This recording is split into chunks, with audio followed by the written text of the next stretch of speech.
Welcome back for another video. Easily the biggest roller coaster and most stressful game week of the season on the weekend.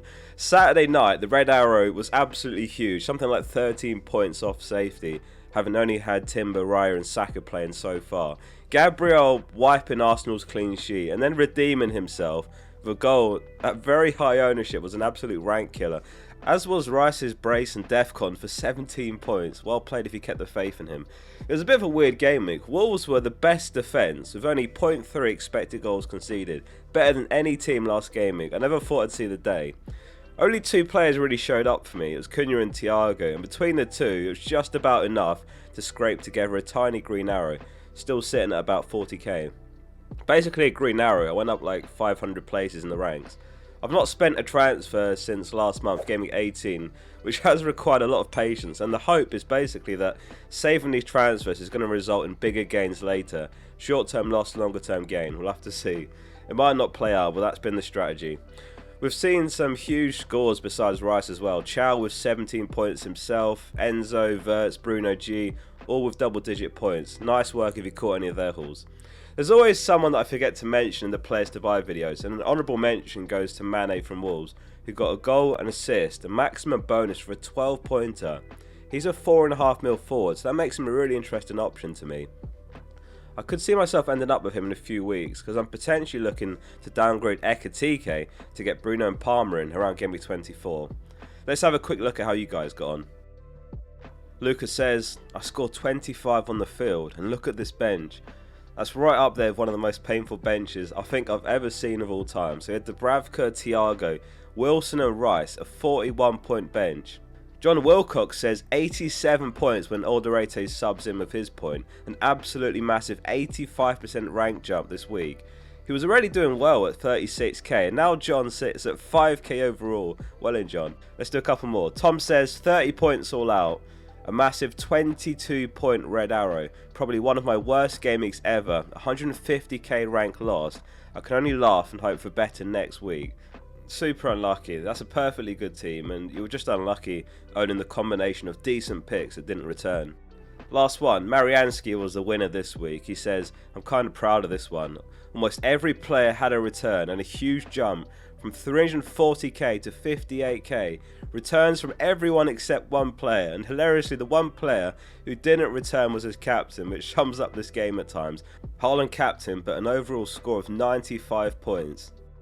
Onto the team for Gameweek 22, and this could be a rough week. In goal, Raya faces Liverpool at the Emirates. Despite the fixture, Arsenal are actually still right up there on the clean sheet odds, which does make sense when you consider Liverpool's goal scoring form and some injuries recently, plus Arsenal's strength defensively.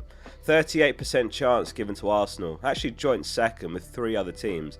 Man City, who are home to Brighton, Newcastle are home to Leeds, Brentford are home to Sunderland, and it's Everton that top the Gameweek 22 odds with a 40% chance, home to Wolves. The back three is O'Reilly, Mukiele and Timber. I was hoping to see O'Reilly on the bench against Chelsea, and he ended up starting and playing 90. However, both Ruben and Vardy went off injured that game, and Pep said Ruben's going to be out, Vardy's going to be out, and he said they can't count on Ake to play regularly. So he might actually be alright for another start, but they're going to be missing two important players at the back. It could be his last week in my team actually. I'll talk through where I'm currently at with my transfer plans in a sec. Just pulling up Lego Mane's fantastic fixture schedule graphic. Here's where we're up to now. So the likes of Man City, Chelsea, Newcastle, Brentford, Fulham, Palace and Man United have got horrendous turnaround. It's the smallest possible rest that's permitted. Which was why I did have concerns about O'Reilly, but yeah, he might actually make it given the other injuries. It could be a back line of something like O'Reilly, Ake, Kuzanov and maybe Lewis, or maybe Mateo starts again at right back. Mukiele, what a player. I have benched a couple of his clean sheets this season, but he's so ridiculously good and consistent. He always carries good Defcon potential, and he came close to an assist last match even. He's got Brentford away next, which is going to be a tricky game. Like, Brentford are genuinely fighting for European spots right now. Both teams are getting the minimal turnaround treatment though. The glaring issue in my defence that I probably should look to address soon is no Gabriel. His ownership has exploded. He's only been back 2 games and he was already at 43% effective ownership in the top 10k last game week. That's probably going to be way more next game week. I don't want to lose Timber really. He just feels like such a great pick still, and I think he's got some holes in him over the season. And if anything, I think Timber and Gabriel double up might be where I want to end up. So it's going to have to be Wright that makes way at some point. In midfield, it's Cunha, Foden, Saka and Lafay. Lafay, low-key, had a brilliant game against Spurs. He came away with the assist, and he was one defensive contribution short of 2 extra points. He was sitting on 11 for like the final half hour of the game, so I can't believe he didn't get there. He was also one for bonus points, but he did get booked and therefore missed out. A 5 and 4 pointer since buying him. You can't ask for much more for 4.9 mil. He might actually be the biggest differential I've ever owned. He's not even 1% owned still, and he's likely going to be starting for me for the next 4 game weeks. Who's the biggest differential you guys have got in your team? Big relief after Cunha bagged against Leeds, and this is his final week in my team. He's got Burnley away as well. If he scores in this one, then I think he's been a good short-term play. If he blanks, then a bit of a disaster, especially considering the fixture run. There's 2 players that I'm looking at to replace Cunha in Gameweek 22. They've got Man City and Arsenal after Burnley, which is why he's gone after this fixture for me. Foden's on the chopping block as well. 6 goals in 4 games earlier in the season, and then in those 4 games since then, not a single return. He's really running hot and cold.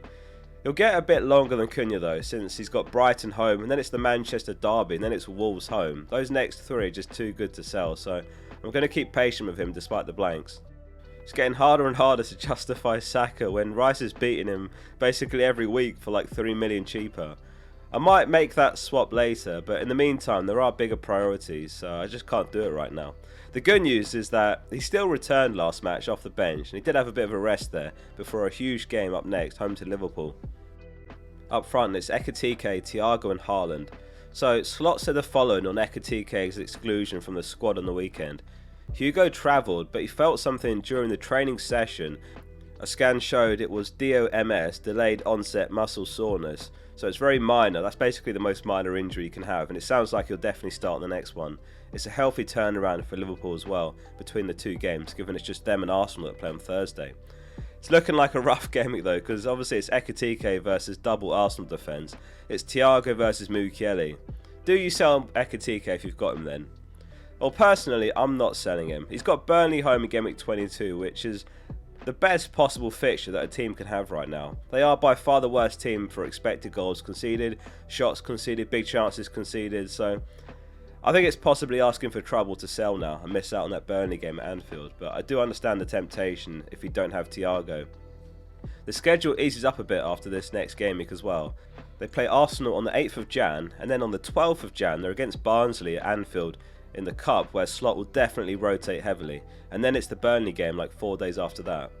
Every season there's a hero in the team, one name that stands out. Last season it was Strand Larsen, this season it's got to be Thiago. Mukiele's been great as well after that 17 pointer, but it's got to be Thiago. My team was well and truly down and out Saturday night. It was an absolutely huge red arrow.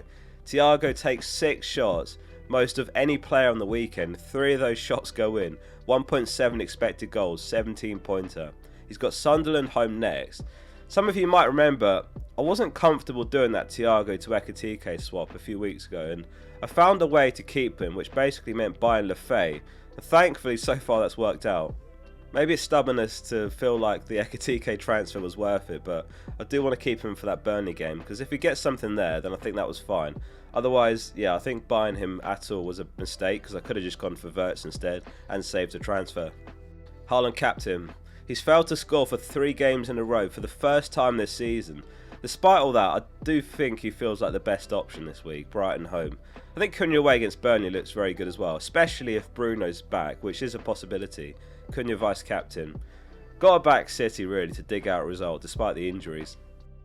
Let's get into the bench and the transfer plans. So the bench is Dubravka, Anderson, Van Dijk and Barr. It's an absolutely shocking bench as well, so hopefully everyone plays. Anderson's got Chelsea and obviously Van Dijk's got Arsenal. You can make a case for starting Anderson over Ekitike and just back Liverpool not to score. It's technically slightly higher upside because then it's not attacker versus defender. I think Anderson's likely to get DEFCON as well than Ekitike is to score or assist. Though obviously goals and assists are worth more, so it's close. I tend to favour the attacker when it's a 50-50 like that, but might change my mind by the deadline. Maybe Gabriel will lay off a tap-in again to Ekitike like he did for Evan Nilsson. So I'm up to 3 free transfers now, and bear with me here. The plan is to roll again, and that'll get me up to 4 free transfers. However, I've worked out a potential plan for the next few weeks, which ticks all the boxes really. I can own Gabriel, I can buy Palmer and Bruno, and I can upgrade Bar, who's a dead spot on the bench. So, pulling up plan FPL here. So if I roll in Gameweek 21, then I'll have 4 free transfers in 22, where I could do Raya to Sanchez, O'Reilly to Gabriel, and Cunha to Szoboszlai.